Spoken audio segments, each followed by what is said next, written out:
Ready. Bong, bong, bong. Ladies and gentlemen, we are coming off of an epic weekend where there was plenty of boxing. For those who like boxing, Clarissa Shields won over the weekend, Sunday to be particular. She beat Franchon Desern Cruz by majority decision. Depending on who you are, you did or didn't like that fight. Some people were saying it was craptacular. Some people were saying it was ass-tastic. Definitely heard it was a snooze fest. Oh yeah, man. I'm not gonna lie to you. That was one of those fights I fell asleep on. And it was also one of those fights where while I was watching, I was saying, Franchon, she looked tired by the second or third round. She looked very, very tired. And Yeah, she looked tired. that's And the fight. the reason why she was tired was very simple for everybody to watch, for watching to understand. Man, they were just throwing punches, and that's the type of fight you assholes wanted. Y'all That's what want fights where people are throwing a bunch of damn punches, and that's what they did. They threw a bunch of damn punches, and they tried to take each other's head off. And y'all still are talking about it was boo boo. Why was it boo boo? Because they don't have enough sturdiness, dexterity, and strength in their palms, in their wrists, in their forearms, in their back, in their legs to throw a punch that can knock you out. They weren't able to knock each other out. So the fight went 10 rounds or 12 rounds or whatever it's supposed to be. To a lot of people who are wondering, should these fights be 3 rounds or should they keep it at not 3 rounds? Should it be 3 minute rounds or should they keep it at 2 minute rounds? Well, what the fuck do y'all think? because I was gonna say like they're saying people saying it was boring. I did see a clip where they were just throwing it at each other nonstop. I was like, I thought that would be interesting, but if it was in the beginning, and I can see how Miles get tired, and the rest of the way they ain't going as hard. I would like to know, what are we calling boring? Um, you all say you want a slugfest. You all say you want to see people get their head popped off and see their head get knocked around. Ping, ping. This was that fight. Mink, mink, bink, bink up, flu flop, mink up, bink up. Then you had the onomatopoeias from Batman in the 60s, the 70s, and the 80s. They gave you all of that. And y'all still said the fight was boring. So what are we talking about? We're talking about fickle fans or fickle watchers who don't really know what they want or don't really know what they want to see. They don't really know if they really want to be into boxing, but they know they want to see violence and they know they want to see people get hurt. This was a fight where both of those fighters were hurt. They just didn't have the power, Keith Too Tall, to knock Yeah. each other out. That's it. They gave you everything you wanted beside the knockout. And in the end, Clarissa Shields stayed the undisputed champion, as she should have. She walked away with her belts. It was a decent fight. Both, well, not gonna say both. Yeah, both their hairlines were pushed back as far as mine's is. If you were paying attention to that and you got a laugh out of that, their hairlines were so far back. Um, they look like Michael Myers out there. You know what I mean? So they look like Steve. My fault. They look like Stephen A. Smith by the hairline. So, with braids in their hair, but they were out there doing the best that they could. Man, they really tried to put on the biggest show that they could. They had a fight previous to that one, and they went out there and I think they tried to mimic what happened in the past, Yeah. and they did the best that they could with that type of fight. So if you didn't enjoy that, you're not a fan of boxing. You're just a fan of seeing people get bludgeoned to death. You didn't stay to see that at the fight at the actual in Detroit at the stadium. You didn't stay to see the fight. You just were there for whatever. If you were there for technicality and skill and will and to see people break each other down and see who could beat who, then you might have been there for those actual things. But most people, most fickle fans, most finicky fans aren't there for that. They are there to see whatever they can. They are there to see one thing: blood and knockouts. and they did not get that in this fight. So that was that fight. In the fight Saturday, the main event was Ryan Garcia versus Mario Barrios. And in that fight, like I told you, I said Ryan Garcia would get him. Um, I didn't know if it would be a knockout or if he would just beat him up. And he just beat him up, you know what I mean? I think one of the things that I've always said about Ryan Garcia is that he really needs to get in there in the gym and he needs to spend 3 hours, maybe more, working on his jab.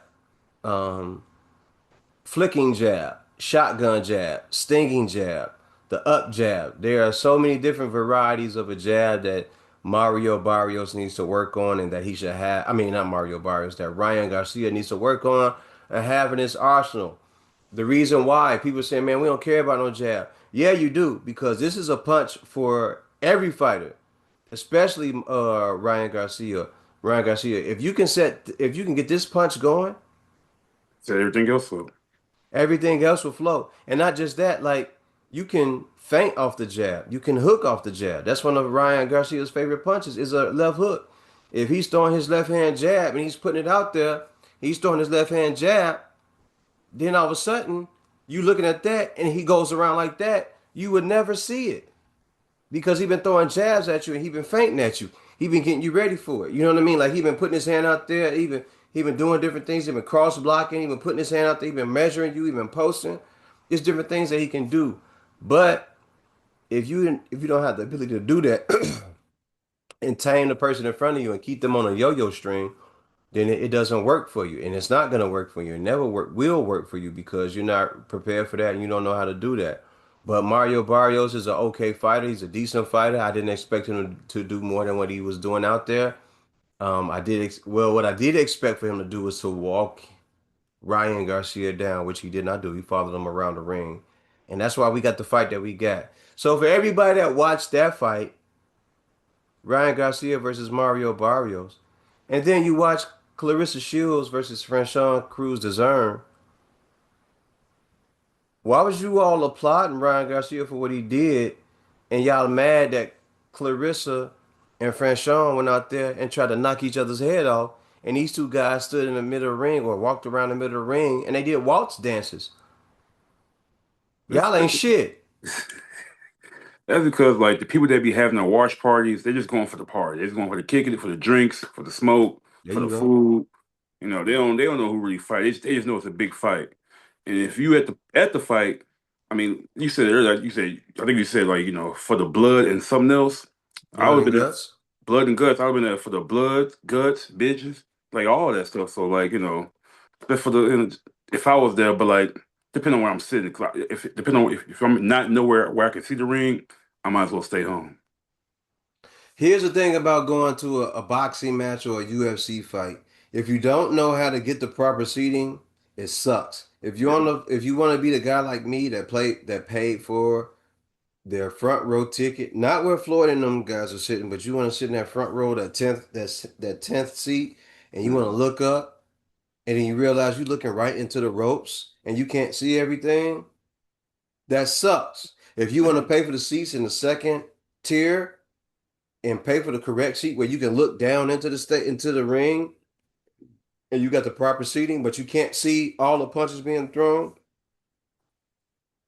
it sucks. So what you end up doing a lot of times is you end up staying home because it sucks to be at these fights and not have the correct seating that allows you to see everything. That's why I don't mind giving up $80 to see a fight or less in certain cases to see a fight because I can stay at home. I can pay for all my food.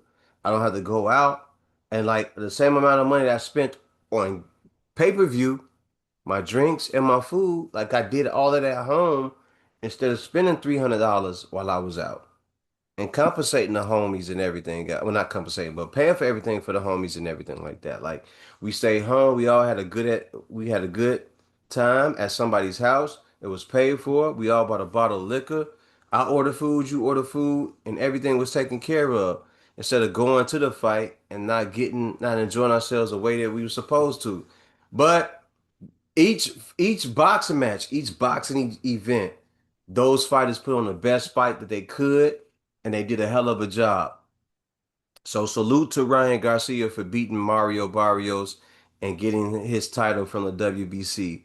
Salute to Clarissa Shields for beating DeZern Cruz and keeping her undisputed titles at 174 or 168, whatever the class that is. And that's not to be disrespectful, but I just forget at this time.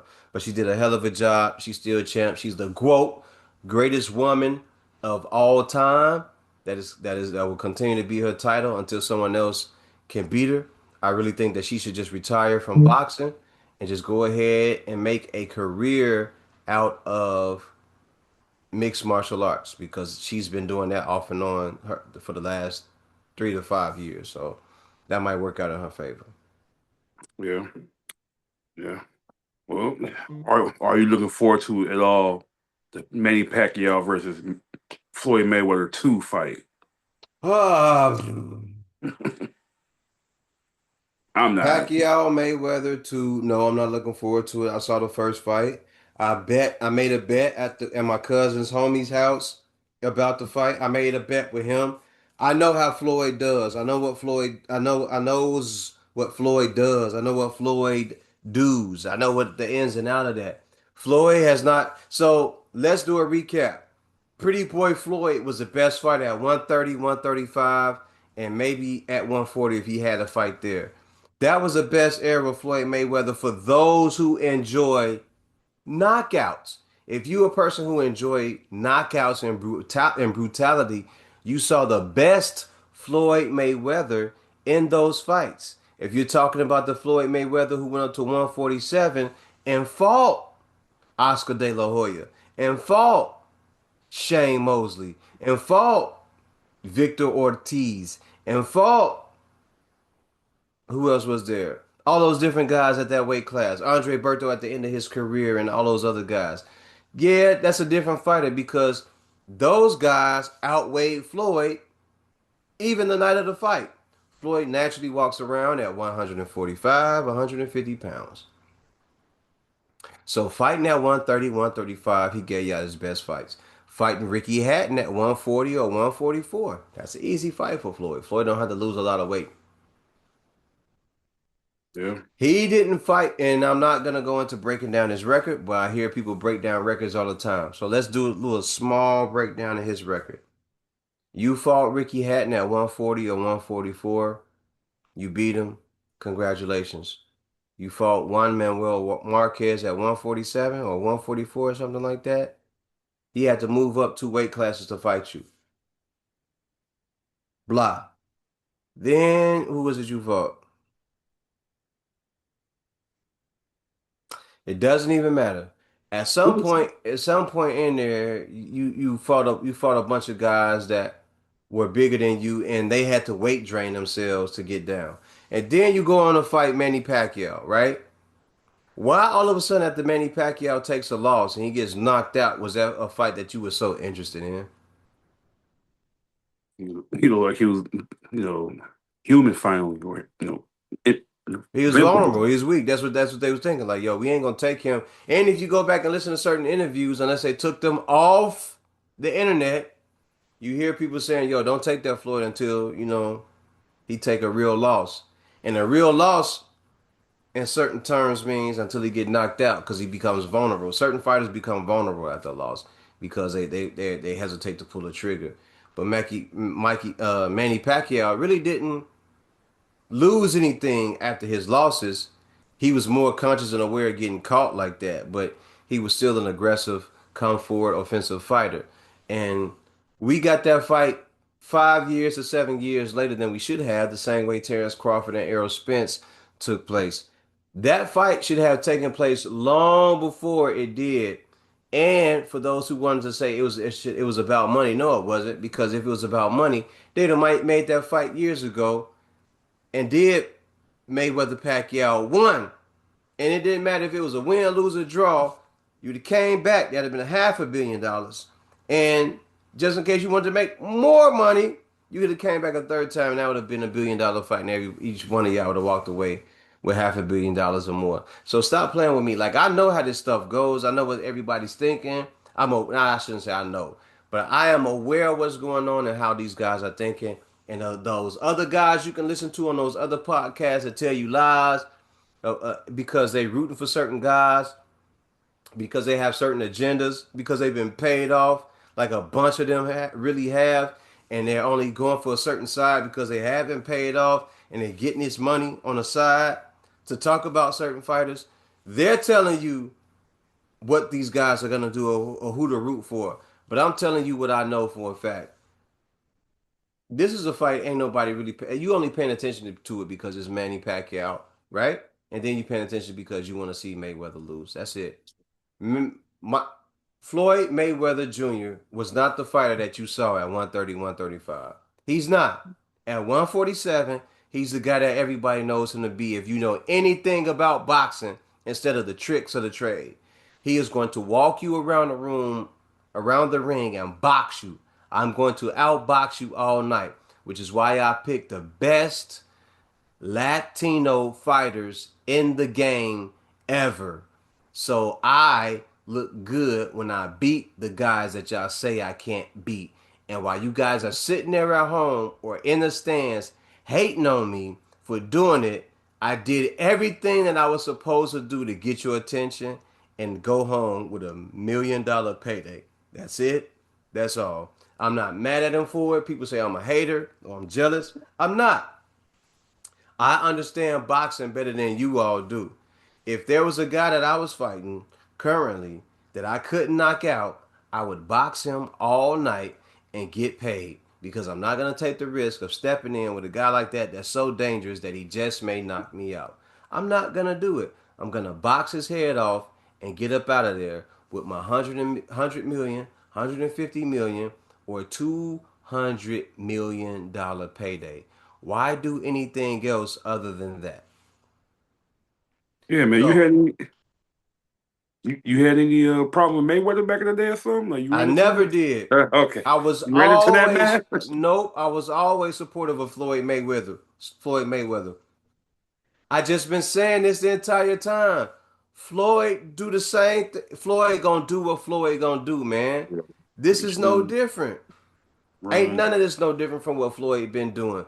Yo, I'm gonna go out here and put on the best show y'all ever seen, right?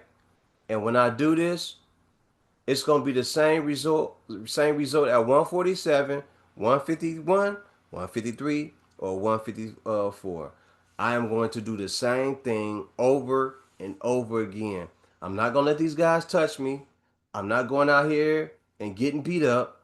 I'm going out here and I'm gonna dominate. I'm gonna box your head off, and I'm gonna be the most defensive fight. I'm gonna be the best defensive fighter that y'all ever seen in the history of the game. That's it, bro. And it been that way.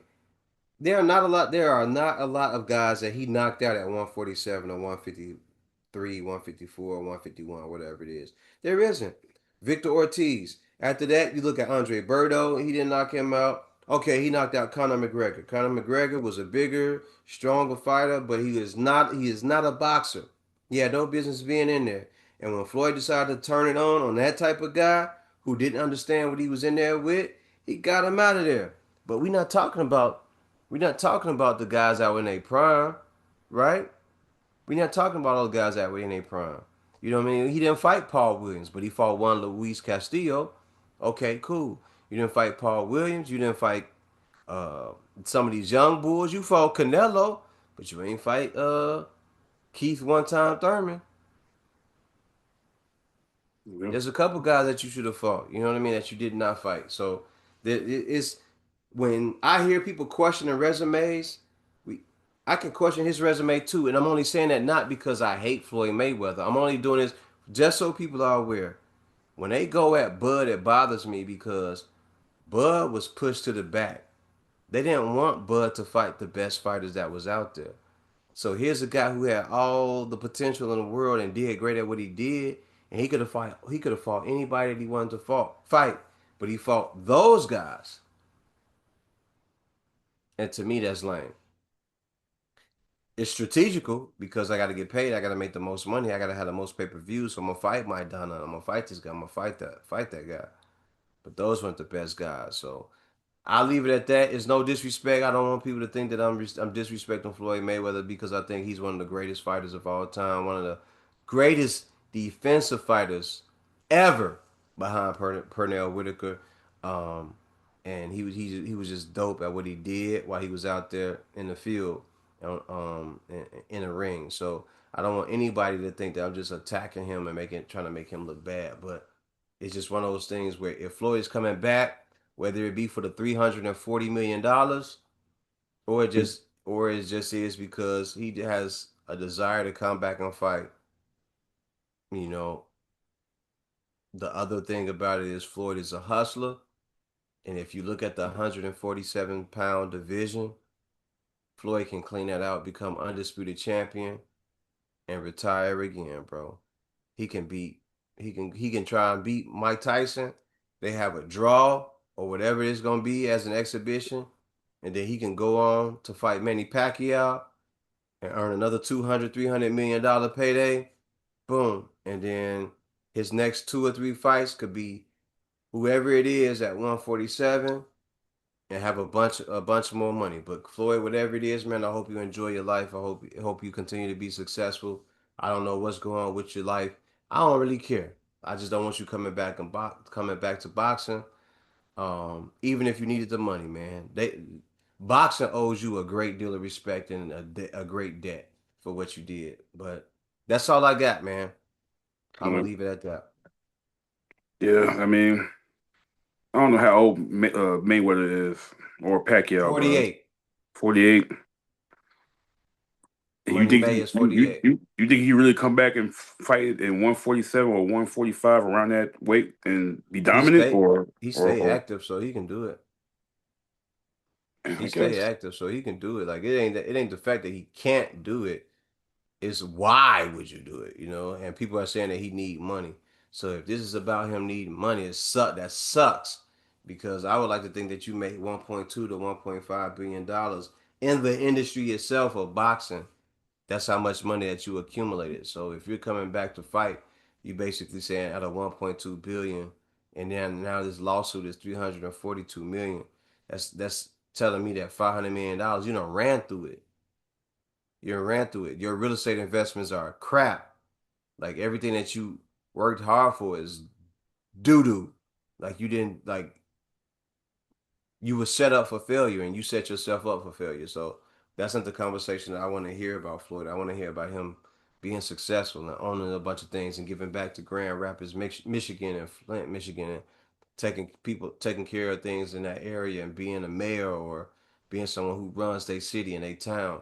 Like that's what I want to hear about. I don't care about your homes in Miami and Vegas and all that. I don't care about none of that. That's just me though. Yeah. Well, we'll see how it go. Ladies and gentlemen, this is another episode of Sports Punch. I've been in here rambling, running my mouth, pontificating, ranting, and raving. A bunch of banter, and this is really for Keith Too Tall to get his joints off. So welcome to the podcast. It's another episode of Sports Punch. Keith Too Tall. What we got on tap for today? Shit, bro. Well, we'll talk about the best games over the weekend for the NBA. Mm, Like yesterday, great game. San Antonio Spurs versus Detroit Pistons. good Ooh, that game. was a good game. Good game. Probably one of the Mm-hmm. better games of the year. Started off, a little shaky for the Pistons. Spurs went up like 12-point lead, but that's when the Detroit started to become Detroit. Yeah. Started getting a little physical, started getting a little pushy, and after that, it got back close. From there, it was a neck and neck game all throughout, pretty much for the most of the game. Um, Wemby was out here hooping on them. But it was Devin Vessel that got him started. That man ended up having 28 points, 2 rebounds, 4 assists. But he was the one that got him going in that first quarter when it was 12 points. But Word, Wemby, word. Wemby, he was the difference maker for them. Like on this team, like you thought the physicalness of Detroit was like overwhelm him. He showed up, man. He Nah. won. He won no punk last He night. I stayed think. down. I, Wemby gonna stay down, man. We just need Wemby to get stronger, put on some more weight. When he do that, it's gonna be a hell of a fight for everybody in the league. Once he realize All right, getting stronger is gonna allow me to bully more guys in the paint, or when I'm coming down the lane, and when they start, doing those drills when they pushing them back, and he started getting acclimated to that, we're Yeah. gonna see a different guy. Yeah, and I think working with Kevin Garnett over the summer really helped in this situation specifically too. So he came to ball out for them. Like I said, the game was very physical all throughout the game. It almost came to blows, not blows, but like it was a little push by the Spurs onto K Cunningham. But K had really actually he was pinning down one of the Spurs players, and when they was trying to break out into the play. K pushed him down while on the ground. They called foul. Stood over him, but Spurs player came to defend his boy. Mm. Uh, and Jaylen Brown was in the middle too. So it was almost one of those another situation where Detroit was getting into it with a fight with a Charlotte a couple weeks ago that led to suspension. So this time, the coaches came in flying like, "Hold on, no, we can't have this again. We What just got y'all back. on, Detroit? What y'all on? Y'all trying to take it back to the 80s? They trying to That's be the where we bad going? boys. They trying to be the bad boys. Bad That's boys where we too. going, Detroit? That's what y'all on? Yeah, so it was a good game. Jalen Duran had 25 points, 14 rebounds, 2 steals. But Cade Cunningham, he had a quiet night in a way, kind of a little bit. He had 16 points, 6 rebounds, 10 assists, 3 blocks. But he went 5 for 26 on shooting, so that's just a bad shooting night. And for them to go into the game was what, 114 to 103.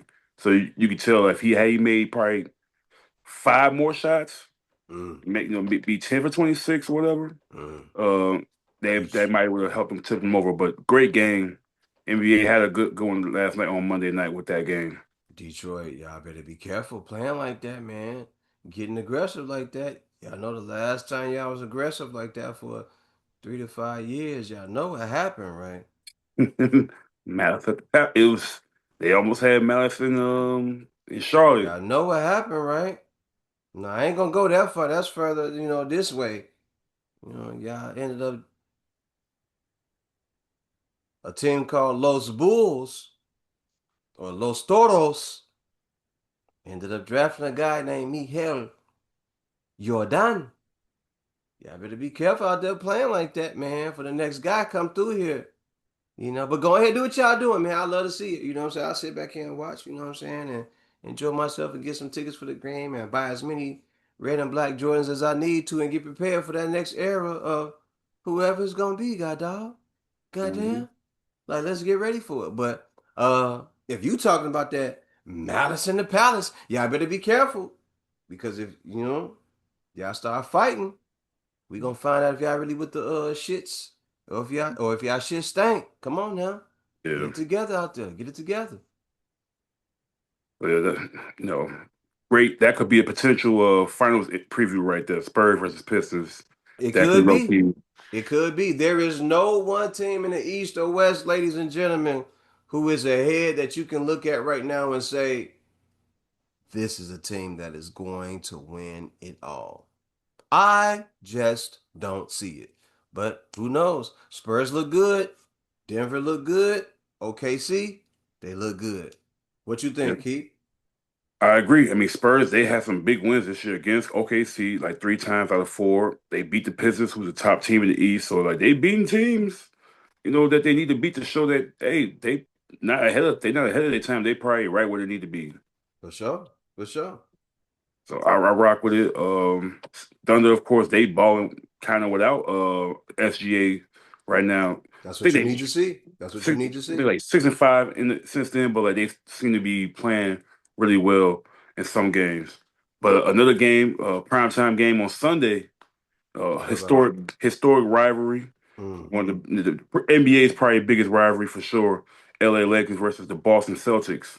Sunday night, Ooh. NBC felt like an old school, NBA on NBC '90s vibe. Let Just me ask you this. Hold your thought. Hold your thought. Don't lose your thought. yeah, Are you still buying into the rivalry, the old school rivalries of back in the 80s, the 70s, 80s, and 90s? Are you buying into those rivalries now? Because those games don't have, these guys and these games don't seem to have the same type of feel for it. It seems like they're going out to hoop, but yeah, they ain't going out there, like We ain't going out there to embarrass y'all and do that. Like if it happened and y'all get your ass kicked, we okay with that, like embarrassing y'all, but we ain't going out there to hurt y'all and do all that. Like it ain't that old school feel to these games. You know, how what you feel what you think about that? Yeah, so like the rivalries now, like it definitely the players don't hate each other, the teams don't hate each other like that. To where it's like, all right, it feels like a old school '80s '90s game. But Mm-hmm. it was just what I was saying, like as far as vibe, like on a Sunday night, watching a primetime game, like usually don't see that too much on a Sunday night on NBC. But like it was a good game, like until basically the second half. But the first Mm-hmm. half, I was watching it back and forth. Started off really well, like Lakers and Celtics. Luka's going crazy, Jaylen Brown going crazy in the beginning, Mm-hmm. Pritchard going crazy. Really, like literally the last, say the first half was probably the best half you could get from both teams. Like back and forth, good calls, threes being made, good shots being made. It wasn't like just people just clanking up stuff or going to the hole. It was defense being played. It's just that Mm-hmm. third quarter, it was still pretty tight, and then like towards the end, then the Celtics seemed to start to break it open just a little bit. But fourth quarter, that's when the Lakers start to get away from what they well, it ain't get away. Is what I said last time. It's the Lakers. I can trust Luca. I can trust LBJ, and I can trust Austin Reeves. But the rest of them people on the team, the reserves, role players, they don't. If they don't show up, that team No is ass. bueno. Yeah. And their defense is not that great for them to it can hold them down to where if they're not scoring, it can keep them in the game. So what was it? Luca had 25 points, 5 rebounds. They had like 6 assists. LeBron had 20 points, 4 rebounds, 5 assists. But Jaylen Brown, he making a case for MVP, man. Like I feel like he should Mm. definitely be leading the MVP because of the players that he lost. Talk You know, about my from guy. Talk from about Cape my guy. from Porzingis to no Jason Tatum right now. Lost another player over the summer, so it's like for him to he had 32 points, 8 rebounds, 7 assists, and I think Mm-hmm. 3 steals. Talk about my guy. So he getting MVP like plays right now or games. I don't know if the voters or whoever is paying attention like that to want to give it to him, especially how smart he is, how pro black he is. No, they gonna try to get this to some overseas motherfucker. Ah, we know this league and the people around this league that run this league are full of hating ass, pussy ass bitches. We know that. Yeah, We know so that. So it's gonna be hard for them to give the MVP to an awesome guy like Jaylen Brown who gives back to his community, who takes 10, 30, no, 10, 20, 30, 40% of his paycheck and give it back to the communities. And he's also said that he wants to bring the Black Wall Street back. And if he can put it in Boston, he's going to do it in Boston. yeah, so That's not a guy that they're clapping for to get the MVP. And they're doing well in Boston. Like they're in what, fourth spot? They're but doing well. but really like who else like right now? But you would think would be MVP, like, cause like I mean SGA for sure. He one of those guys. He started to miss some games where like it's not going to affect him winning MVP. I don't think you got to play at least 65 games. I'm pretty sure he should be able to finish that off. But besides, besides Jalen Brown, I mean you could probably say maybe Cade Cunningham. Leading this team number one, kind of have D Rose like numbers when he won MVP. Hmm. Couple probably a little better in the rebounds and assists probably, but. Jokic, you might want to throw in there. That's really like it ain't too many players that I'm really thinking like, oh, he's the consensus overall MVP this year. So Jalen Brown gotta be up there, gotta be. All right. Top five offensive players are Luka Doncic, 32.8 points a game. I can see, SGA, also known as Shea Butter, 31.8 points a game. Anthony Edwards, 29.5 points per game. Jaylen Brown, 29.2 points per game. Tyrese Maxey, 29 points per game. Out of all these guys, who would you pick?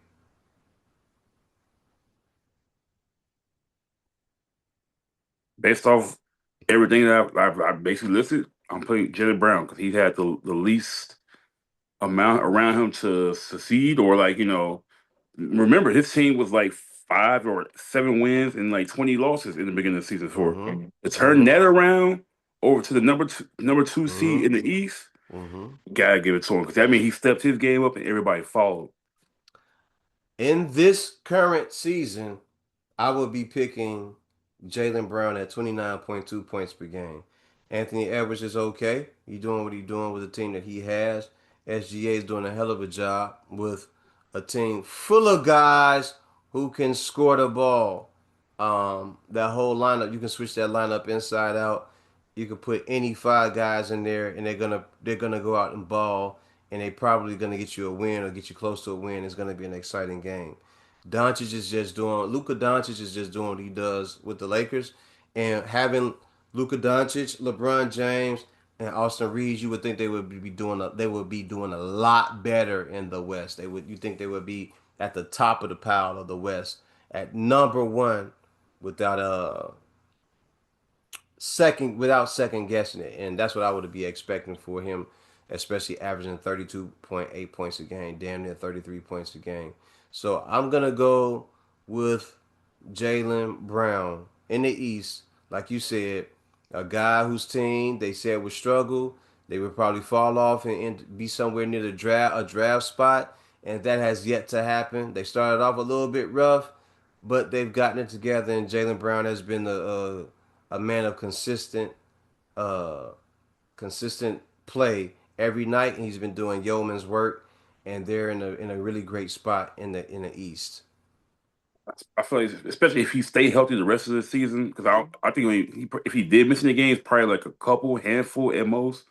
And the people you listed in front of him missed like a good chunk of the season or in and out throughout the season. Anthony Edwards been in and out the first half of the season. Like here's some games missing, and then Luca.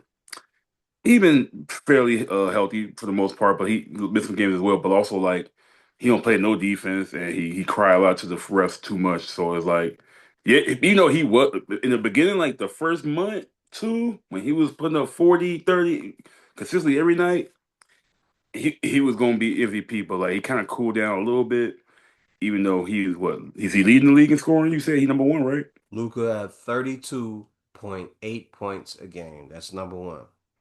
Nasty. I mean, that's SGA is a point behind him. so. I mean, I'm not mad at that if he do win it. But like, if the Lakers stay in that 4-5 spot, and the Celtics stay in that two spots, or one or two spot, yeah, you gotta give it to Jaylen Brown. SGA, I feel like he was doing good, but I think it comes down to games. Jalen might have more to play than him, and but SGA, he probably possibly win one. And like I said, Jokic, he always gonna be in that What conversation. can you say about Nikola Jokic, who is averaging a triple double for this season? Man, it's it's 34 minutes a game, we take it now. We start to take the the triple double for granted now. It's just like 28 points a game. He's shooting 58% from the field goal. mm, From the field, I should say. I mean, I know he ready to He win the shoots champ. 83% from the free throw line. He's averaging 12 rebounds, 10 assists, and one steal. That's that's They as they good as I mean, like what else do you want? they gonna have to start naming the trophy after him at some point if he keep having these type of seasons, man. Ay, ay, ay, A ay, triple ay, double ay, from a ay. center for 2 years back to back, Hmm? crazy, crazy. That's what he do. And he didn't win it last year because they gave it to SGA, which fairly deserved. But like, he was the first big man to do a triple double and didn't win MVP. That's crazy. So I I think what they're gonna do, they're gonna try to right that wrong and give him that. I don't know how many he got so far. Do you got one or two, I maybe think it's three? one or two. No, just one or two. Okay, so they're gonna push it to give him another one to make it either three or a second one. So I mean, I wouldn't be surprised if he do get that with triple double back to back season, and your team top two, three in the West. In the West, that's the Yeah. tougher conference. So. And you shit, I ain't say he lost some players. He lost a couple players, but he lost, Michael Porter Jr., but got camped MPJ out. gone. Yeah. Yes. I And think then Bruce Bowen is back. They got a couple he good back. players, That was a and great then you, pickup. yeah, and then you also got Aaron Gordon out with the injury. Exactly. So, He been out, so hmm same difference. But shout out to Jamal Murray for stepping up while Jokic was out and keeping them afloat. Cause when he got hurt, you thought maybe they'll drop, but Jamal Murray nope, showed his case why he was an All Star this year. Finally, yep, yep. They've been balling, man. There's nothing negative I can say about that. Like this team has really come together and proved that they can really hoop together. And they've been really working it out and helping each other out. So it's a beautiful thing to see, to me. and if they Um, get but again, when we say champion, when we say the guy who's doing the best, well, not just say the guy who's doing the best. When we say MVP, I got to say, you know what? Damn it, because we had this conversation before. Q. I'm not taking him out the running. I'm not taking Nikola Jokic out. I'm not about averaging a the triple double, which one averaging a for triple double MVP? for MVP. I'm not Oh taking him no, out, bro. I say this every time. He's going to always be in there. Like that should be him. Like no matter if we want to take him out or not, we can. It He looks just do silly so on much. us to take him out of something that he's doing the most for. When you look at those other guys. He just so his IQ is just crazy up above everybody else's, and like him and Bron and a few other players that just know the game that they do. Man, he's spectacular. Like I just hope the Nuggets is right there wrong with my boy Melo this postseason. Invite him to a game so everybody can the trade that the last piece of the trade that they trade Damn, for Melo. Melo, you just reminded me, man. Damn, Melo. So it seems like they back on good terms a little bit. So hopefully they'll, give him, invite him, like, hey man, we gonna retire your number 15 jersey or something. Give him a ring of honor or something. I don't know whatever they do, but And that's the definitely be thing. in They different Hall really, of Fame. yes, they should definitely do that for Melo because Melo put a lot of pain in when he was in Denver, and in his He first made year, it got to what, the Western Conference Championship or something like that. no, they made the first round only, but they made the playoffs from a 17 win. Like you don't see to me 17 wins teams the year before make the playoffs a big jump, which was a 42, 43 win team, 44 probably in the West, eighth And seed. Melo did that. Yeah. But like, Melo did that. You understand what I'm saying? yeah, so This was because of Melo, bro. yeah, he Melo, made he Melo did made that. he made Denver backlit. He made Denver help Denver become like a not a destination to live now, but like nobody was thinking about Denver like that in the late 2000s, early early 2000s, late 2000s. Look, Except for let's be except for them serious people about that it. Them North Carolina Blue Jordan 11s and 12s we bought because Melo was in Denver, bro. We bought those. We bought those. A lot of those joints that came out around that time was because Melo was in North Carolina.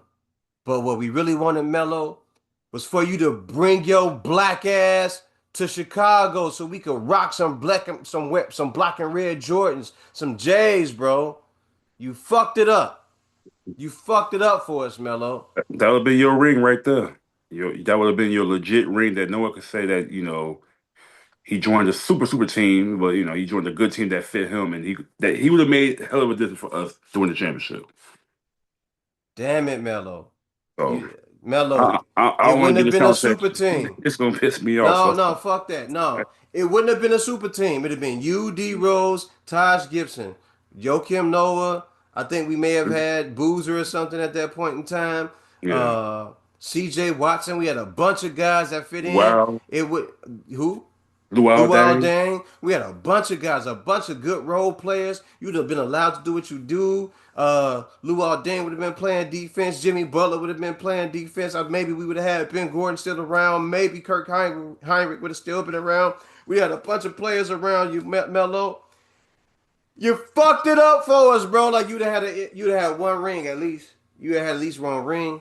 There's no way you leave Chicago without getting a ring. I understand your whole transition of wanting to go to New York. I get it.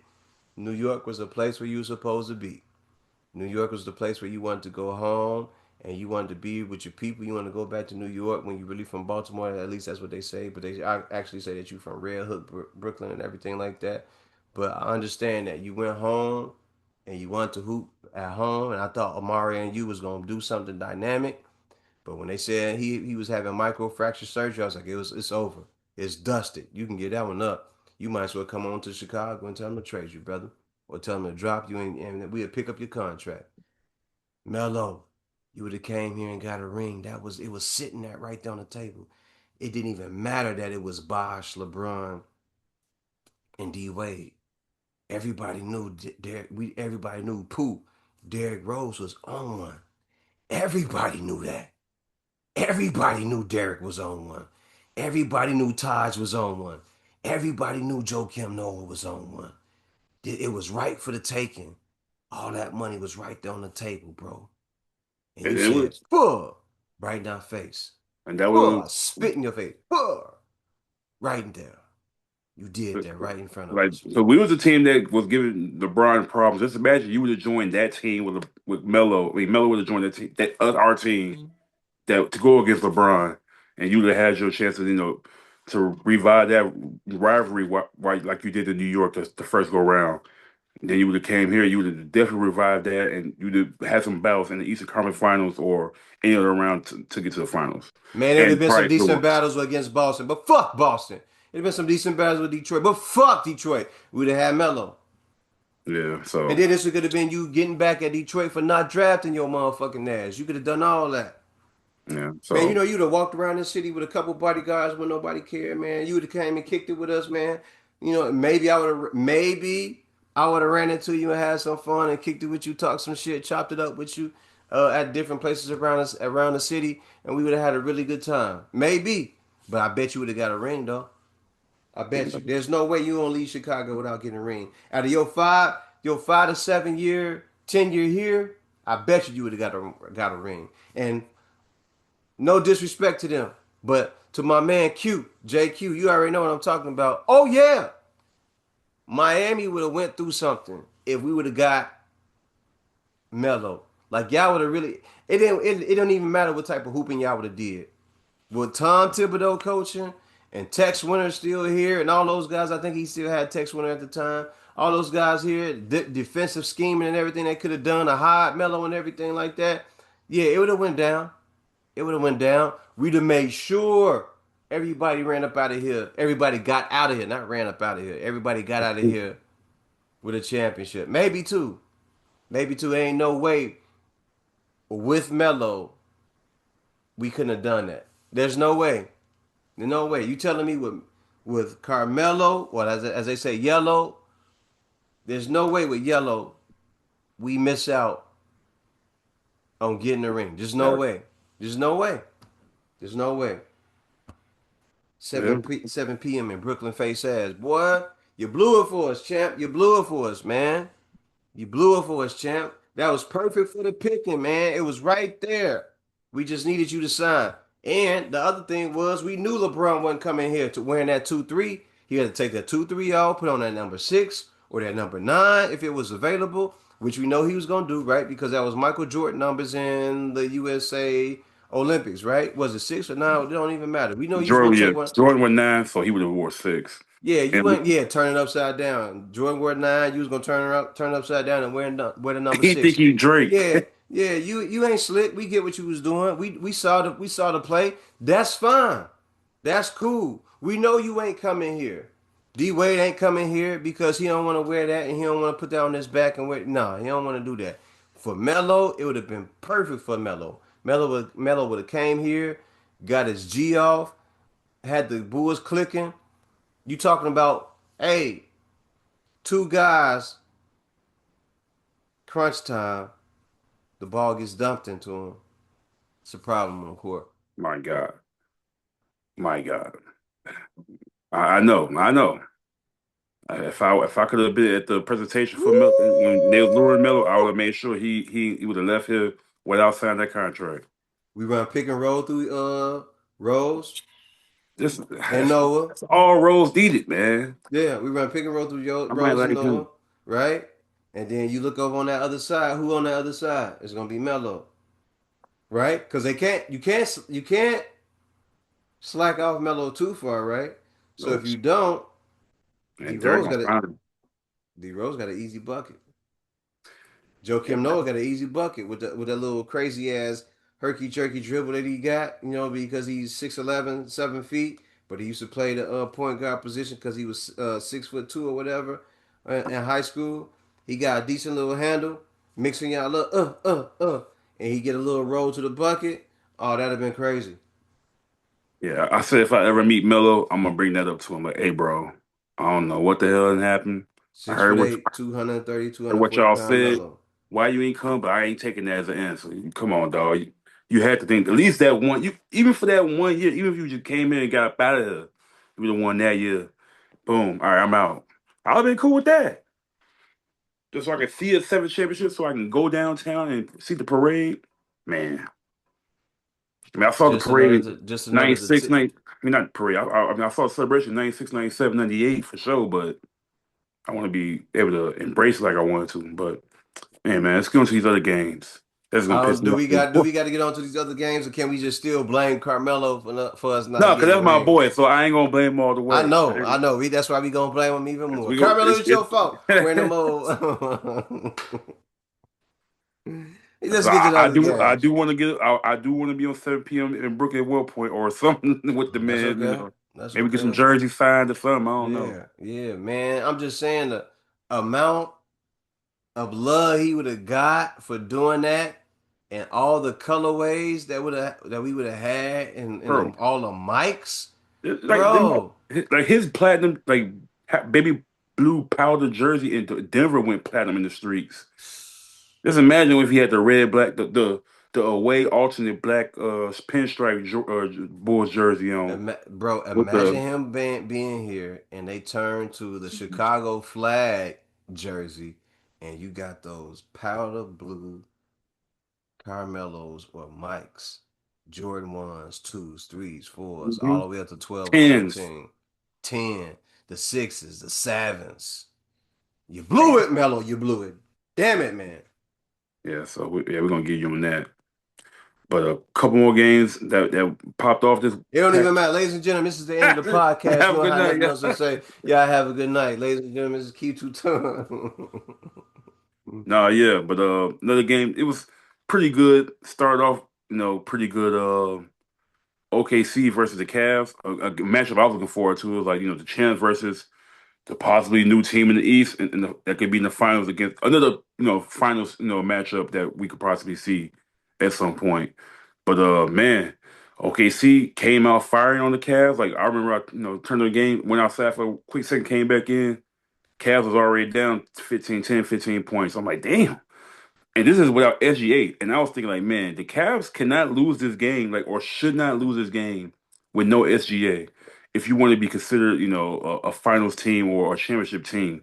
'Cause, like you got everybody that you got now. Like, you got Spider, you got Harden, you got Keon Ellis, you got Dennis Schroeder, you got Evan Mobley, you got the rest of your team, basically like your whole squad. So I was like, this is a game you Mm-hmm. can't lose.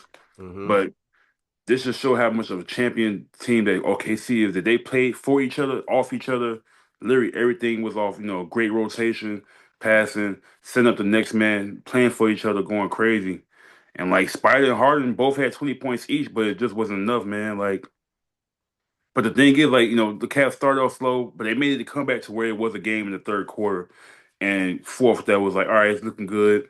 Ended up being 121 to 113, but OKC, big win on that last night with couple nights ago with that win. Yeah, Cavs, OKC get after it. OKC will get after it. and that's why the Cavs had to bust the Knicks ass tonight, so they can have to make up for that loss. Because it was like, all right, Mm-hmm. can't take off too many losses. We're gonna start. People gonna start like already like, oh, is the Cavs gonna even make the finals? Like, oh no, man. But Yep. Yep. Especially after doing that trade for James Harden. They're gonna start looking at you crazy. yeah, so and then that's been done before already, so I'm sure James don't want that problem. But Saturday night, though, a game that I thought it was over with after the third quarter. The Knicks versus Rockets, man. It was 108 to 106. The Knicks won. bro. After the third quarter, the Knicks was the Rockets was up 91-75 going into the fourth quarter. I swear, I was at a bar for my guy, like his girl B-Day real quick, stepped in there, was watching that game. After the third quarter, like, oh, this is a wrap. Like this is gonna be over with. Mm, I get to the next bar that I go to. I see an alert. Do do do do do do. Knicks win. I'm like, what? How they come back from that? mm. And I guess Cat did. He did his thing. He had 25 points, 7 rebounds, but only like 1 assist. But like, I guess it was a full team effort. Or something. I'm assuming the Rockets must have faltered because they was had the game handily. Like it was their game to lose. KD had 30 points, 6 rebounds, 7 assists. God, dog. Like he just a walking bucket, and He everybody was was. was playing off him. The defense was good. Alperen, doing his little fluky little, moves and stuff, working and stuff. But I don't know how they choked that game away. But one of the best games definitely over the weekend. And then another game, it went to two overtimes that same day. The Orlando Magic versus the Phoenix Suns. Mm. Okay. I was Okay. watching that game a little bit. Magic was beating up on the Suns, like had like a little 10, 15 point lead. Uh, Bane was going crazy at the first. I think he made like his first 6 to 8 shots. Mm-hmm. So he had like a good 18, 20 going to the first quarter, second half. But man, they just kept going back and forth in the third quarter. One overtime. And mom said, "No, we want to play some more free basketball, two overtime." So Right. Ooh and, wee. and and the Suns came out and won that game, 113-110.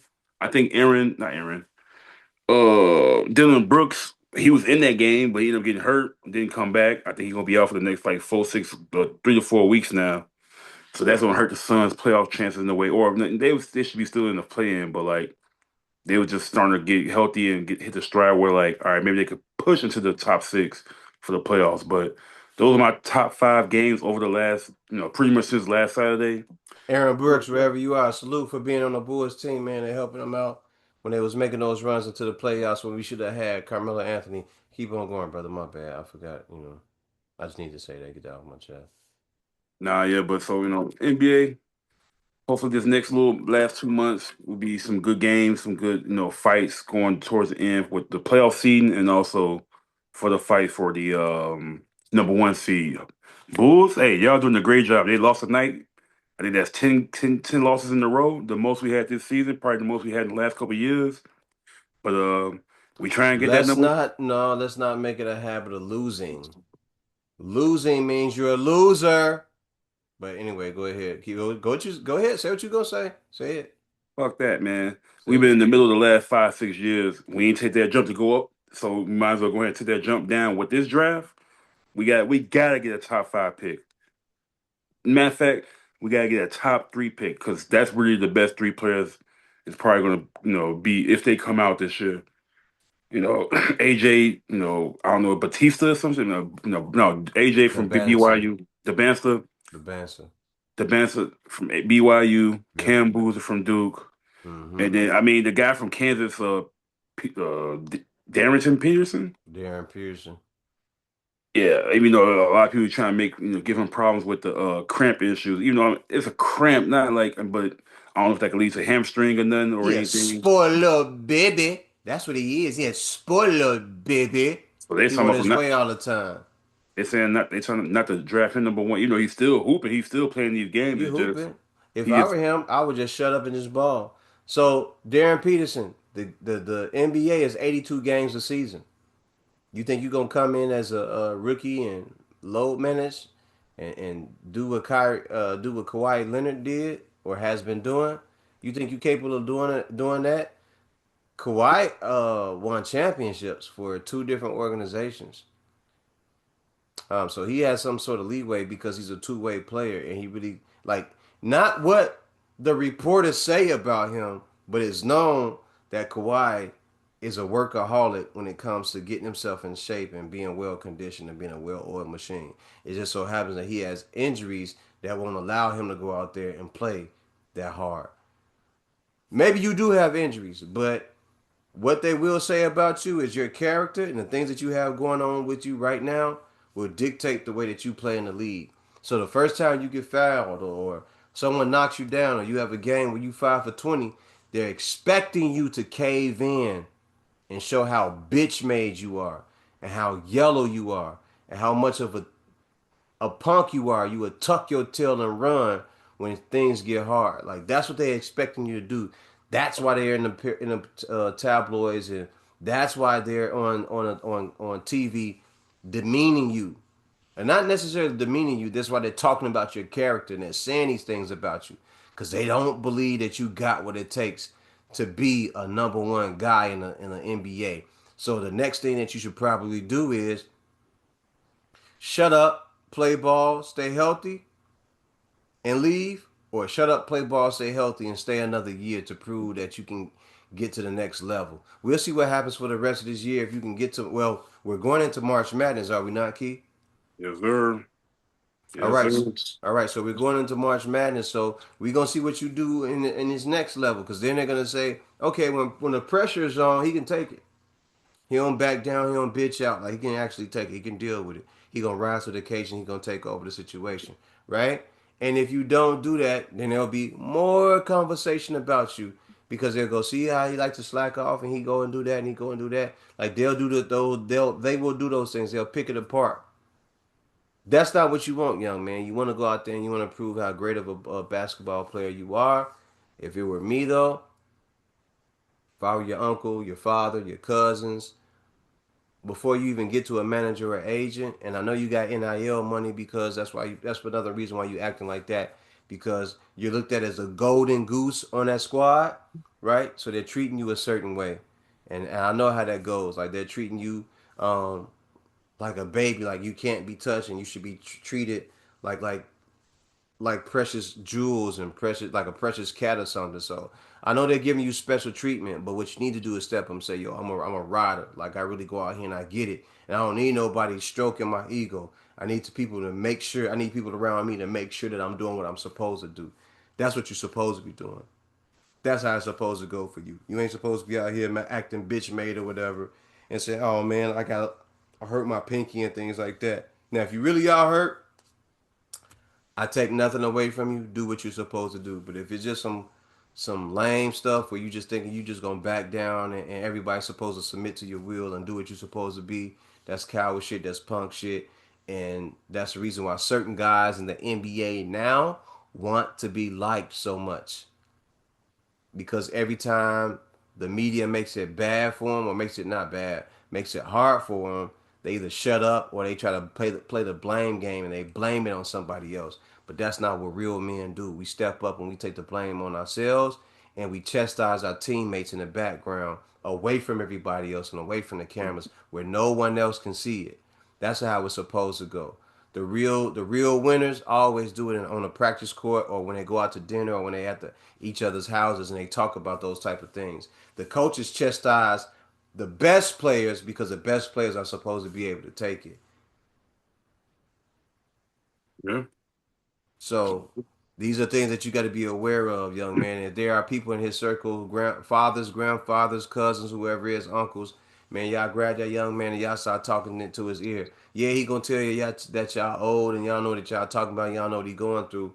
But as black men, we know what you're going through. No, we didn't make it to the college level or to the pros, but on a certain level, we do know what you're going through. And if we can't talk to you, there are plenty of guys out there that can talk to you. There's a Paul Pierce that can talk to you.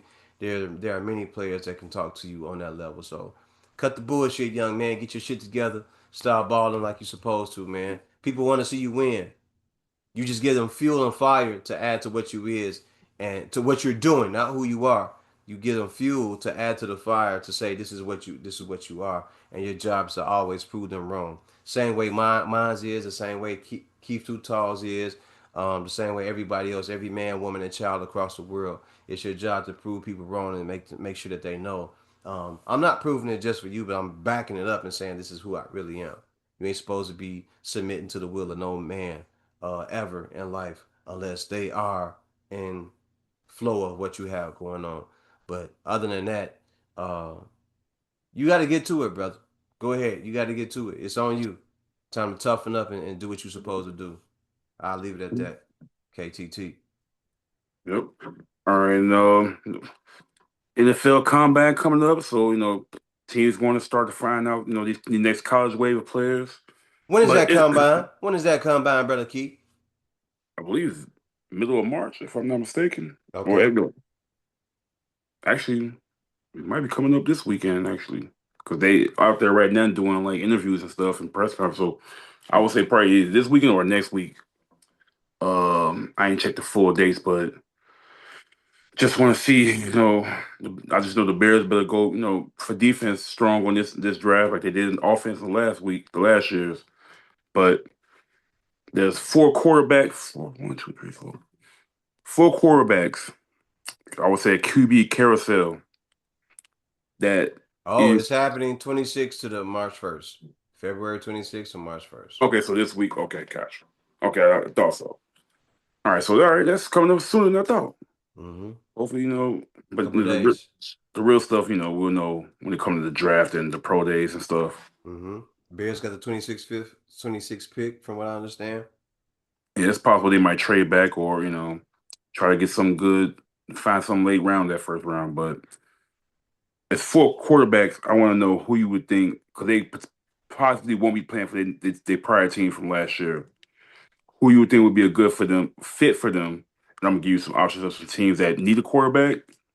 Um, Kyler Murray from Arizona. That's pretty much sounding he's probably right on his way out with Arizona. Okay. Uh, But here's the thing about that. I know you got more. Keep your thought, right? Keep your yeah, thought. You I'm know what good. you're gonna say. You start at Kyler Murray. You got three or four more picks to mention. Who the hell wants to be with Kyler Murray and he just signed that deal for $240 million? All right. Who really wants to eat that contract? Keep on I, going. I mean, I know a team that need a quarterback for sure.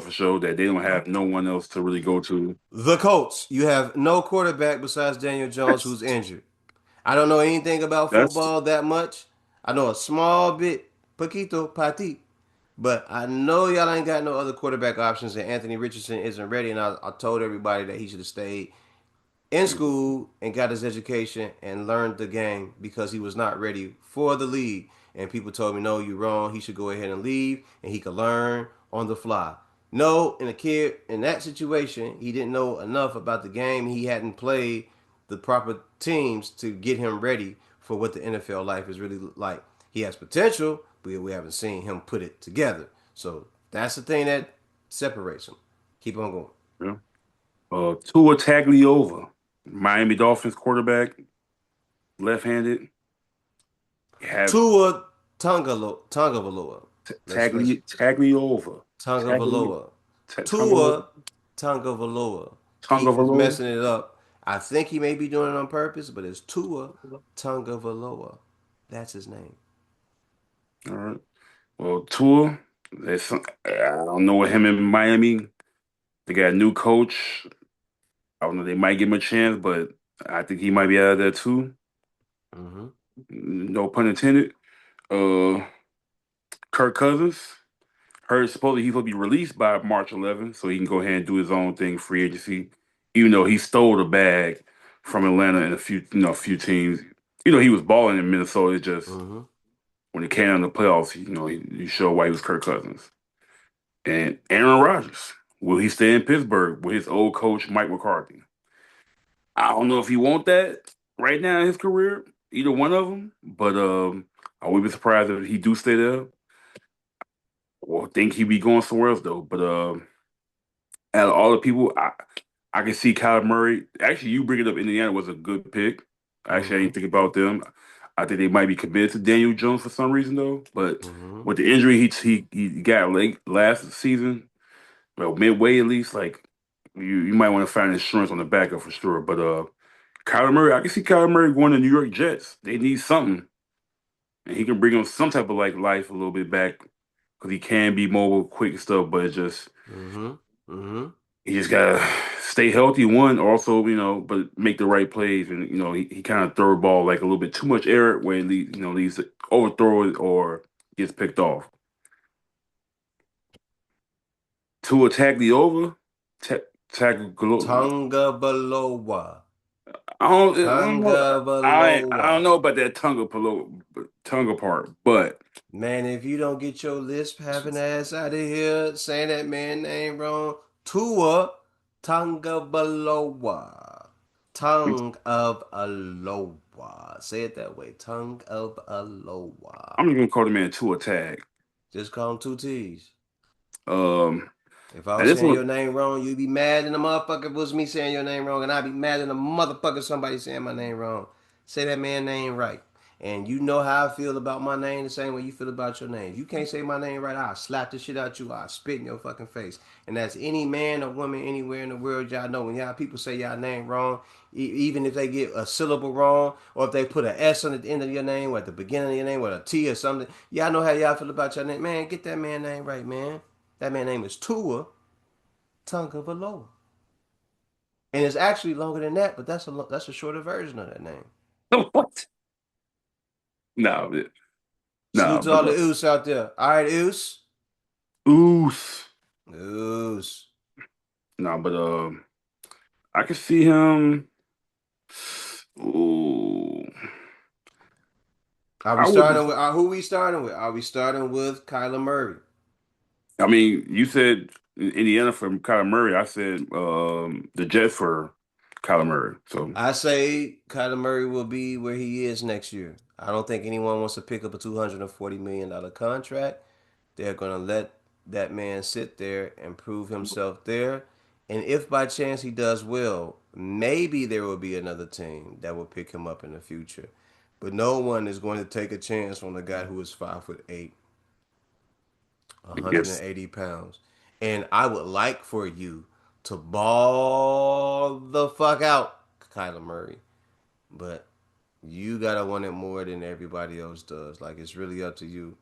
Um, Fuck what the media says about you playing video games and not being serious and not caring about the game. It's up to you, brother. Like your legs are only gonna be so good for so long. It's all about learning the cerebral part of the game. In boxing, they tell you that it's 90% physical, and it's really not. It's more mental than it is physical because once you can do everything physical here, mentally here, your body, you just train your body to do everything at a higher level.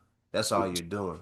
So for you, who's 5'8", my height, if that is the truth, probably my weight, just in more shape, if that be true, there's certain things you need to really think about and do because you're gonna have a 10-year career, maybe a 12-year career, or longer, where you're gonna have to roll out the pocket and throw the ball and do a lot of movement. And there are things that you need to do. But I would like for you to lift that franchise up in Arizona. If not, we'll see what happens. I just don't think that at that position, no one else is gonna take a chance on a guy that's 5'8". I don't even think the Jets would do that. I don't think they would. I don't think they would earn when they're supposed to earn on a situation like that. You feel me? and whatever they did last year, just don't do that again because they need something. Anybody say. I thought my boy Justin Fields could hold it down, but I can't fully blame it on him. Like even though yeah, he some games he couldn't even barely get over 100 yards throwing, but like I feel like I, that's on Aaron Glenn. I feel like that's on the team, the structure, everything else. Something is wrong in the New York Football Jets when you have Garrett Wilson. Who else? Brees Hall, Brees Hall. Who else? shit. I mean, you had a good defense, Yeah, the good Rich. defense. And there was one more wide receiver or tight end that they had over there. I mean, they before last year it was Devontae Adams, but he was there with Aaron Rodgers. So I mean, it was just really Garrett and shit, I can't remember who the other person was. They weren't that good. So they had pretty good defense and good offensive options, and they couldn't put it together. Garrett Wilson, Brees Hall, get up out of there. The Jets just want to suck. Um, that's all that is. But go ahead, keep doing what you're saying. Kirk Cousins. I mean, I feel like he a backup at this point. Just go ahead and just be a backup, my dog. He's still trying to fight to be a starter. I don't know.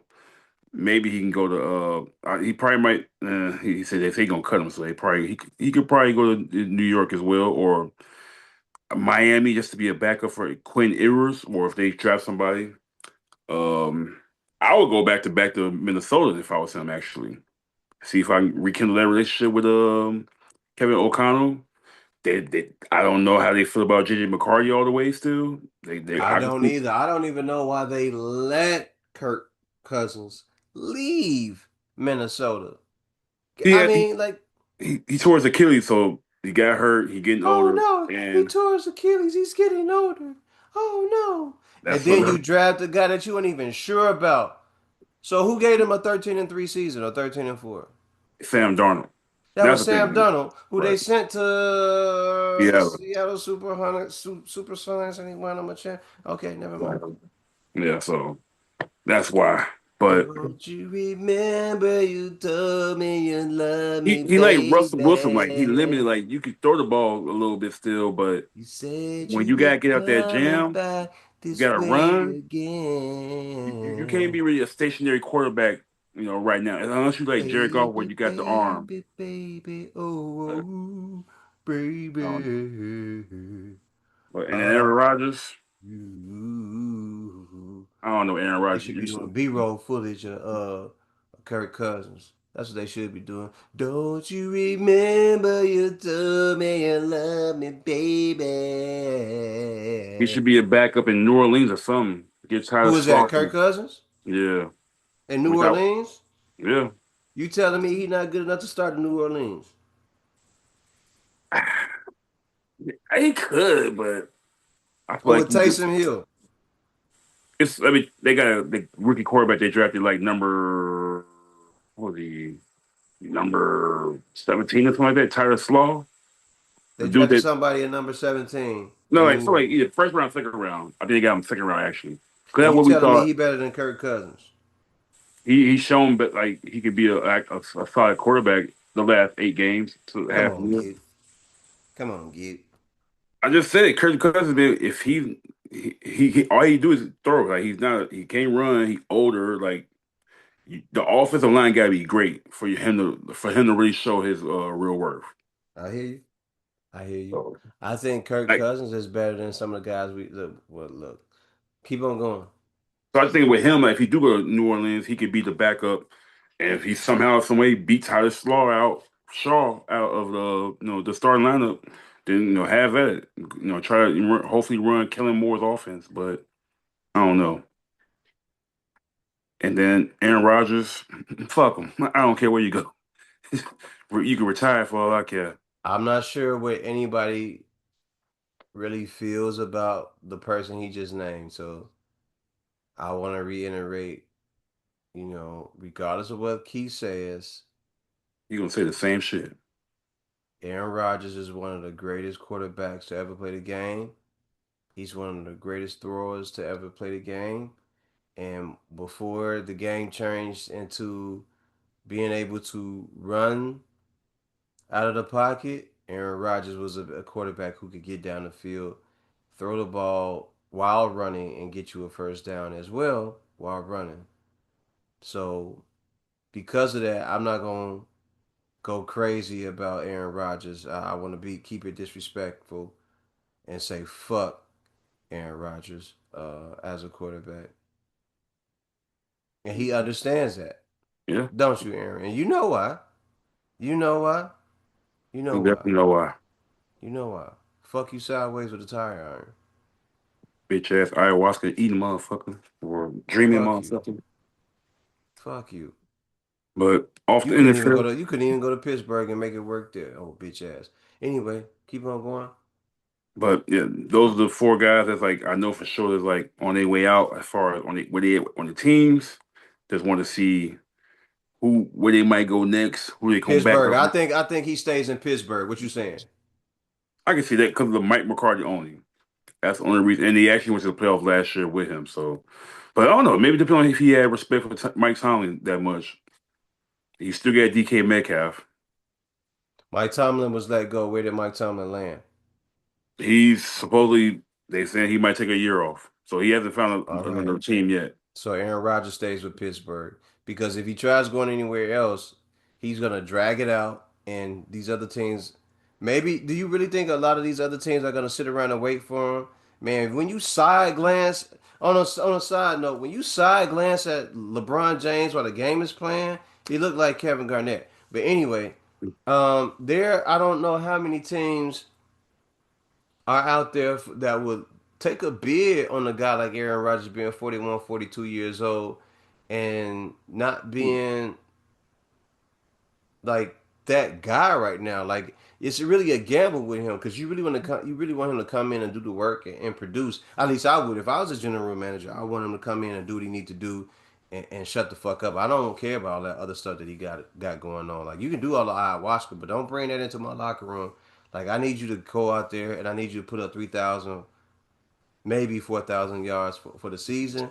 I need to make sure that excuse me, apologies. I need to make sure that my guys are getting the ball down the field, that you're running plays to make sure my running back is good, my offense looks good, and you perform at a high level.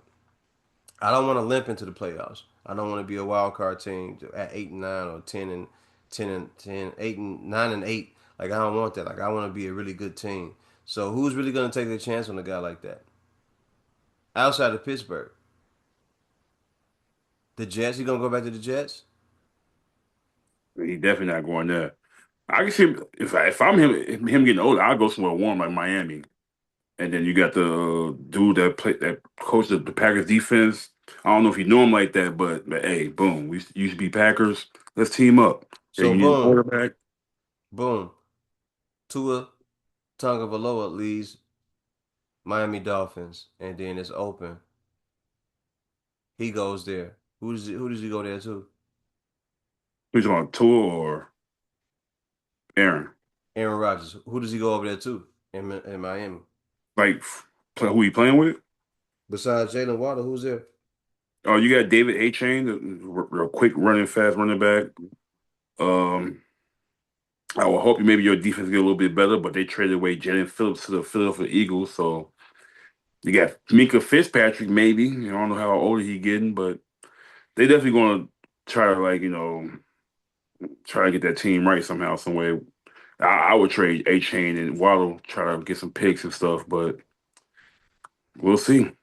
We know Tyreek for sure, unless Tyreek somehow, some way want to stay in Miami, but he might want to get away from Miami. We'll deal To that on me, another note. I'm sure you got that got something else for that yeah. with Tyreek. Oh yeah. But Reed, what up? yeah, I see if it ain't Pittsburgh, somebody said he should go to Minnesota as well, but I'm like, nah, man, come on, dog. He's just go ahead and just call it a career. Ended it right there. Stay your ass right there in Pittsburgh and ball the hell out. Room somebody for whoever they draft, or if they draft somebody or get a younger quarterback, room him for a year and then set sail. He could do that. We'll see what happens with Aaron Rodgers though. So the first one was the young boy, Kyle, Kyler Murray. Stay where you are if because I they, don't I don't see him fitting in anywhere else. I don't think they want to bring him back. I think they making that known he's probably not coming back. So I So don't you know if saying he they're can. gonna eat up that contract? So either they're gonna trade him, They probably gonna take most of that contract or yeah, half that contract or they're gonna let him go. And if or he try if to he goes trade to the something. Jets, it's doo doo. But go ahead, like They definitely do. Um, you still got Cleveland for a chance, even though they don't know who they want to. They actually think about who? keeping Watson and bringing him back. So like, if Deshaun Watson gets a shot, I don't know, man. It's done for them. But fuck them. Uh, let's do another game of King of the Hill, but 6 man of the year version. 6 man. Damn, daddy. Damn, daddy. These Six all these man. all these guys won 6 man a year at some point in their career. Shoot, so I know it's gonna be Jamal Crawford, Luke Will, and then the rest I don't know. You gonna know. But no, all right. You already said one of the few people I was gonna say. Lou Will start off, who was a 3 time. six man of the year. One with the Toronto Raptors and two with the LA Clippers, two separate seasons. Got Lou Will Mm-hmm. versus Eric Gordon, who was with the Houston Rockets, coming off the bench. Mm-hmm. Okay. Now, Okay. if you, I don't know if you want to base off those years when they was as a six man or how they was as a career. I would go off maybe just as a six man, but career wise too, maybe I don't know how you feel, but who would you feel like was the better six man, or who would you want come off your bench and give you those buckets or whatever they did to make them the six Between man? Lou Will, Jamal Crawford, or Eric Gordon. I just said Lou Will, but we get to Jamal at some point. Oh, wait, you said Lou Will or who? Yeah, Lou Will or Eric Gordon. Give me Lou Will. Got it. The fuck? Lou Will or Leandro Barbosa when he was with the Phoenix Suns. Leandro Barbosa was a problem Leandro Barbosa was with fire. Steve Nash. Yeah, he would get up and down the And that's court, man, and he would make a play some bucket defense. in 2 or 3 seconds. He would steal the ball. He was pretty good at what he did. And he could shoot the tray ball. Like he was a decent player out there. He was a nuisance, man. I hated him when he was out there playing because he always made the game harder for you. And yeah, so when we talk about that situation, I'm gonna say Lou Will versus Leandro Barbosa. Give me a second. Lou Will versus... Okay, bet it up. Give me Lou Will. Mm-hmm. Because I'm Lou. All right. Lou Will or Tony Kukoc. Lou Will or Tony Kukoc. Chicago Bull, of course. Don't you remember you love me? You told me, babe. I said it wrong. Okay. Tony Kukoc, the Croatian sensation off the bench. Gave plenty of minutes to them Jordan runs championships with Scotty out there. He kind of played point at times. And when Jordan was gone and Scotty didn't want to, he wanted to have a bitch fit about getting the last shot. Tony Kukoc hit a big three off the backboard, bank to win the game. Lou Will, Tony Kukoc. Right? Mm-hmm. Lou will also remember 3 time, 6 minute a year, giving Yep. you buckets off the Yep. Give me bench. Tony Kukoc. Ooh-wee. Lou will exit earlier than I thought. Give me the Croatian sensation out this hole. All right. Tony Kukoc, you made it on to the next round. He wasn't expecting that, ladies and gentlemen. He really wasn't. I thought he was going to make it through a lot of motherfuckers. Low key. Let's 3 times, see. 6 minute a year. Ooh, Yep. Let's ugly out here. see. It's All right. super ugly. Tony Kukoc or deadlift strength. Also Tony Kukoc a or two time. Deadlift No, Shrimp. also a 2 time, 6 minute a year for the Indiana Pacers. I Let's remember go with more. Kukoc. 6'11", 240 pounds. Running up and down the court with the ball as a lefty. Spot up. Boom. Shoot. Hit you with a little crossover. Shimmy back. Hood. Shoot. Go through the lane. Say his vowels. A, E, I, O, U. Sometimes Y. Bucket. Let's go. All right.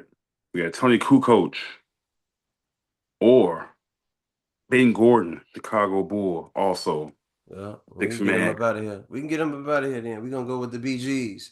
The Bubble Guts. The Bubble Guts. Damn. Ben Gordon was crazy with that pill, man. I Ben think Gordon also was crazy he, with that pill. I believe he won that 6 minute year as a rookie. So I think he won the first. I don't know if he won the first, but like probably one of the first Okay. rookies to win 6 minute a year. And he helped. Okay. I remember when I was calling him Ben Jordan because he was hitting the key shots in the regular season. Like literally snatching Yes, back, sir. Yes, hitting sir. man. Coming out that pick real clean and then spotting up on a dime. Yes, sir. He was Mhm. fire. He was fire. And with that high arcing shot he had, crazy. Nasty. Craziness. Yep. Yes, sir. All right. Ben Gordon Mm-hmm. or Bobby Jackson from the Sacramento Kings with the Ben vibe. Gordon or Bobby Jackson. We can keep it on Ben. BG. I'm gonna stay with the bubble guts. The bubble guts. All right. Let's go. Ben Gordon or Tyler Hero, Miami Heat. You already know what that is. You already know. I ain't budging off that one. All Let's right. go Bulls. That's where Carmelo was supposed to be playing. Carmelo's supposed to be on it. We're supposed to have different colorways or the North Carolina blue, the powder blue, the baby blue joints, and then they was gonna switch it and go with the sea red, the fruit punch red, the fire red, the neon red. They were supposed to do all of that when Carmelo came to Chicago. Mhm. All right. We got Ben Gordon or motherfucking Jason Terry when he was with the Dallas Mavericks,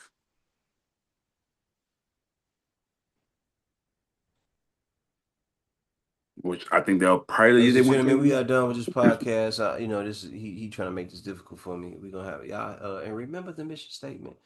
Ben Gordon Jason versus Terry, said Jason Dallas Tatum. Mavericks time, a little before and after the championship year.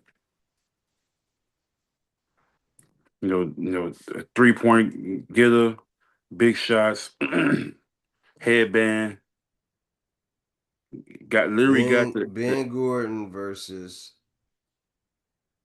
your mother. literally got a tattoo of an NBA trophy before they won it, and that the year they won it, and it came true. No, I didn't. Ben Gordon versus Bobby Jackson, you said? That was the last one, but no, Jason Terry. Oh, I'm trying to put they kind of favor each other. All right.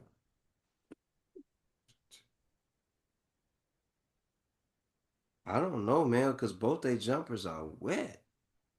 Better than motherfucking the ocean.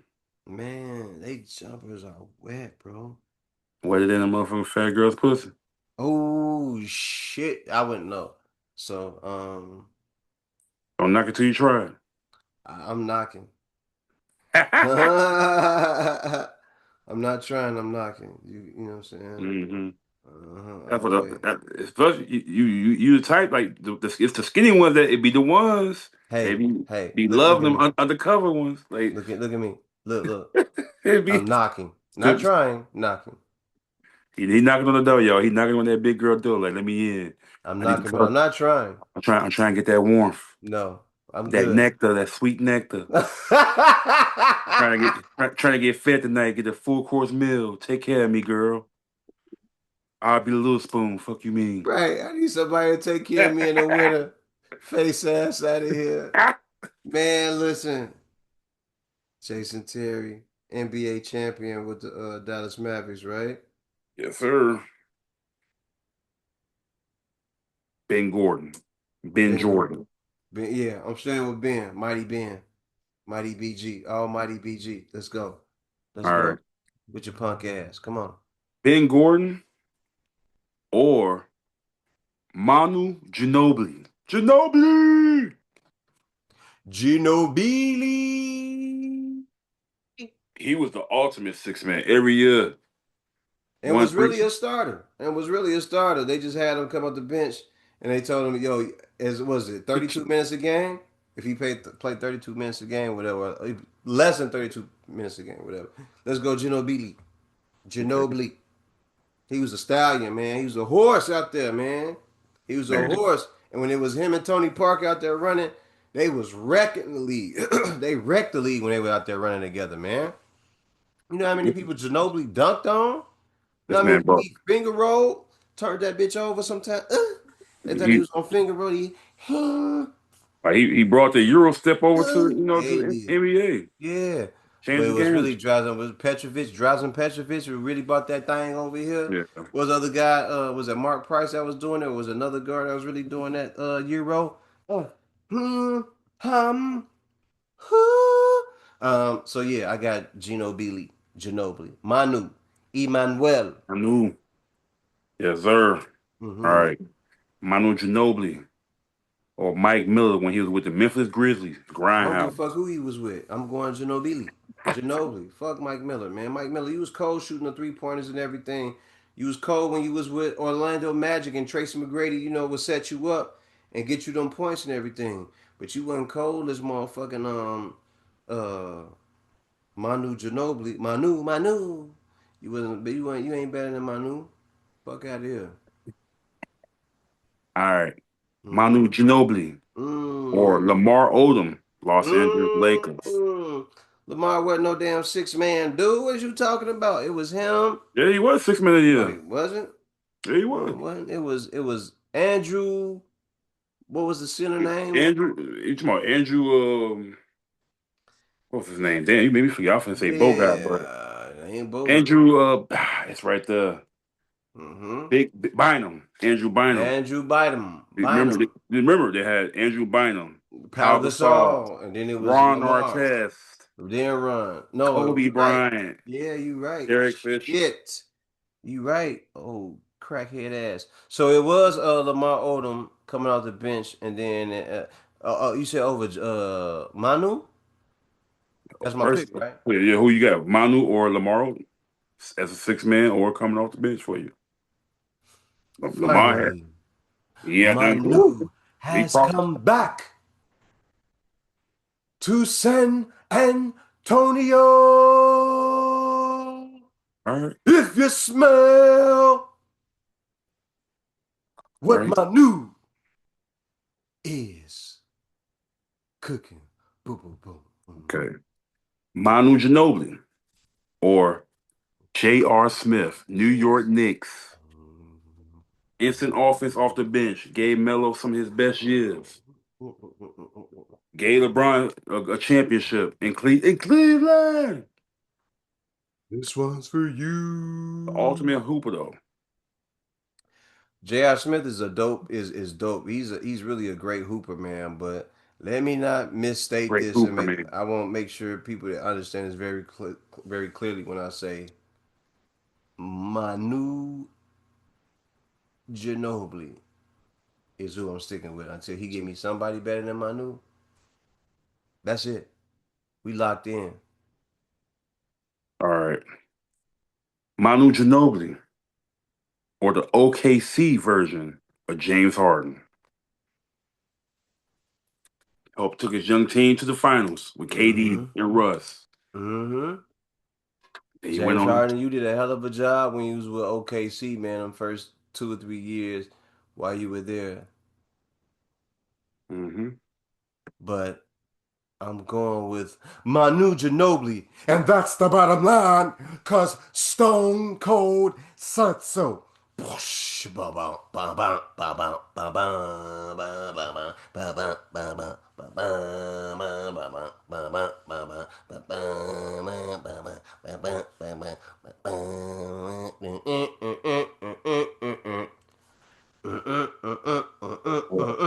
I'm gonna for your Stone Cold. I'm gonna give you your rock. Manu. Wow, wow. There you go. Yeah. Now, Yeah. but yeah, Manu Ginobili or Jamal Crawford. See, this is when you start cooking right here. This is when you start cooking. Manu made it. He made it. He made it. He got past a couple people. He got past a couple people. He did. But what we gonna do right here is we gonna stay down, man. We gonna stay down. Jamal Crawford, boy, you cold as hell. But you know, Manu played defense. He was a two-way player. If I needed 15 points, he could give me 15. If I needed 20 points, he would give me 20 points. If I needed him to guard the best player on the court, he would guard the best player on the court. And as dope as Jamal Crawford is, I'm still going with Manu Ginobili. Let's get it. I mean, it really ain't gonna get It no better. doesn't matter. It Go ain't ahead. gonna get no better than that, really. So, like, unless you want me to keep going with some scrubs, that's feel like that's the king of the hill right there, Manu Ginobili right there. I'm good right there, but if you want to keep going, let's do it. Nah, it's like unless you want to put Manu against Nas Reed or Peyton Pritchard, I'm cool. I'm taking Manu. Yeah, so yeah. But Manu Ginobili is the king of the hill for the six man of the year, which I'm pretty sure no Judge. one should be arguing against. I mean, besides Manu, I would probably put Jamal Crawford. Jr. You okay? So you would have put Jamal Crawford Yeah, over Gino Beeley. maybe not. I would give it to Ginobili all the way, but like if I had a second choice or like if I didn't pick Ginobili, it would have been Jamal. Okay. Instant offense, Mm-hmm. crossing motherfuckers up. But he you know what you getting at him. You ain't don't ask for nothing else. He gonna give you a quick 13, 15 in 6 minutes off the bench in the quarter or 20, 30 in the game. So Do I you don't even know. remember them? Do you remember them games? Ginobili was coming down, giving people the God Sham God. Do you remember Yeah, them games? He was coming down doing the left hand, hood, one hand, hood, left hand, one hand. And he would go left, and he would go right, and then he would spin. I was like, oh, he cold. and he was booming He motherfuckers cold. too. Yeah, he was. That's what I said. He would finger roll it, and he would make it look like a finger roll, but he would turn that whole over on you, like, you I mean, know, and first yank man, you. that man smacked a bat out of midair and killed himself like So they call that man Batman to that. Man, and he played. We played super hard. He Yeah, played he did. hard, brother. That was a He guy that did. played very good. He played very hard out there. Yes, sir. So, yeah. Anything else on your plate? You got anything? I'm good.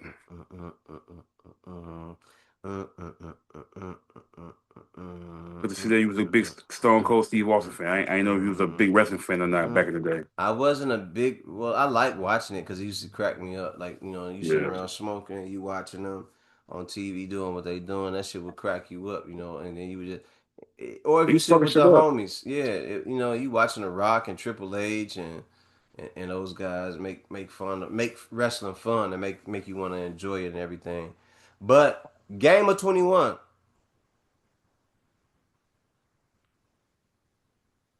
right?